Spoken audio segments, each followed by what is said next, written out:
Bonjour, je commence une nouvelle partie sur Lichess contre un joueur classé 2259 et il me joue une française. Alors d'habitude je réponds cavalier C3. Pour changer, je vais jouer D4, qui est le coup usuel. Il répond par D5. Donc il y a plusieurs coups. La variante on pousse, la variante d'échange. Il y a aussi cavalier C3, cavalier D2. Je sais pas si on peut jouer d'autres coups, comme fou D3 peut-être, mais après l'échange, il va gagner un temps sur mon fou avec cavalier F6. Allez, je vais pousser. Il va sûrement jouer C5, ce qui est le coup normal pour attaquer la chaîne de pions. Non, il joue fou D7. Je vais anticiper en jouant C3. Il a joué à 6 très vite. Pourquoi, je sais pas. Donc moi, je joue F4. C'est quoi cette variante? Bon, ben. Alors, il se débarrasse de son mauvais fou. Bon, ben, moi, je vais le mettre en D3 et s'il veut échanger, il va développer ma dame. Voilà. Comme ça, je garde une avance de développement.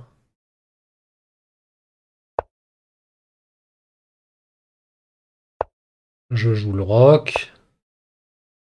Il joue son cavalier en F5. Mais je me demande s'ils ne mettent pas en faisant ça. Allez, je joue G4, on va la jouer agressive. Elle va peut-être jouer cavalier H4, non. Il joue cavalier H6 et moi je joue H3 pour défendre mon pion G4. Il joue très très vite. Je ne sais pas ce qu'il a en tête. Moi j'ai envie de l'attaquer, hein. Allez, je joue F5. Je découvre mon fou sur son cavalier. Et s'il prend F5, ça va ouvrir la colonne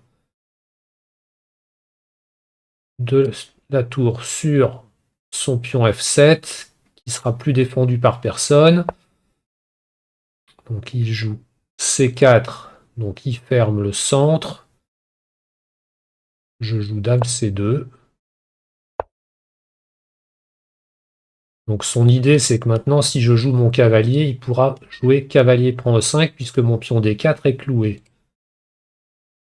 Mon fou va être un peu coincé à la défense de B2. Donc si je joue fou prend H6, ma dame sera un peu coincée. Je vais prendre E6, comme ça c'est moi qui ouvre la colonne. Je vais mettre mon roi en dehors de cette diagonale. Alors j'ai un mauvais fou, faudrait que je m'en débarrasse quand même. Allez, je vais jouer fou G5. On va essayer d'échanger les fous. Voilà, mon fou est pas terrible. J'échange les fous. Et je vais essayer de me développer. Son cavalier, je sais pas trop ce qu'il peut faire. S'il peut, il veut peut-être le mettre ici. Je vais jouer cavalier G5. Comme ça, au moins, il peut pas jouer cavalier F4. Et je vais essayer d'attaquer ces pions ici. Donc maintenant qu'il a pu le pion C4, la case D3, il y a moins accès déjà. C'est une bonne chose. Il vient de me donner le pion H7. Je ne sais pas si c'est une bonne chose de le prendre, parce que j'ouvre la colonne de sa tour sur mon roi, et j'ai mon pion G4 qui sera prenable. Mais j'attaque sa tour. Je vais jouer tour F2, je suis conscient que ma tour est en l'air pour l'instant. Il joue dame D8, mon cavalier est attaqué. Est-ce que je peux prendre son cavalier? Il reprend fourchette. Échec, roi G3. J'ai envie d'essayer, mais mon roi, il est un petit peu tout nu après. Allez, je vais jouer ce cavalier en F3. Je suis conscient que mon cavalier ici n'a plus de cases. Mais je vais essayer d'attaquer son roi.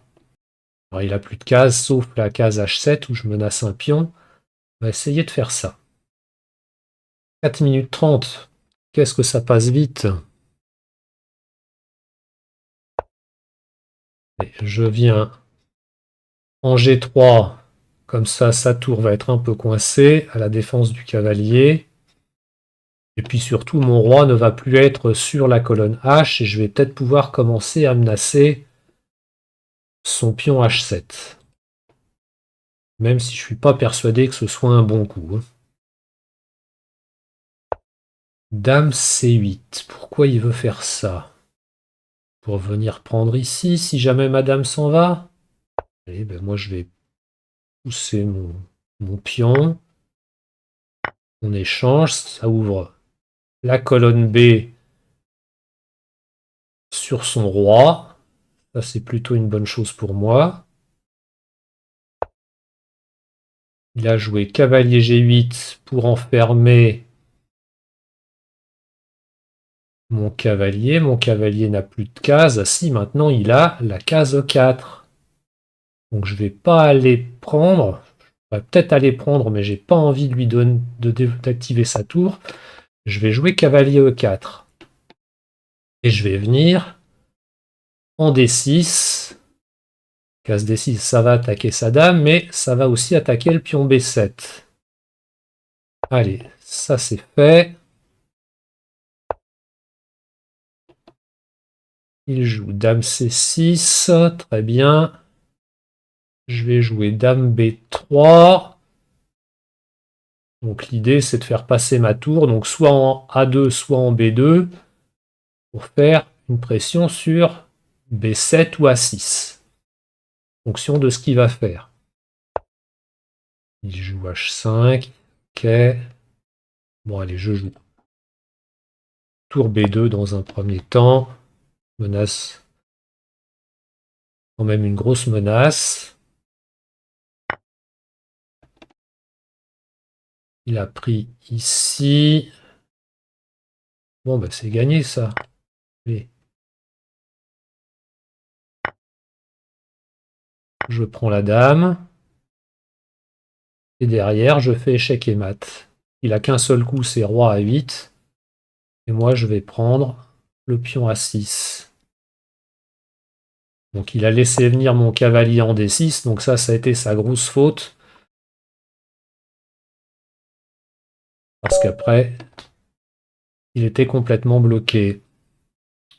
Bien, je vous remercie de votre écoute. À bientôt. Au revoir.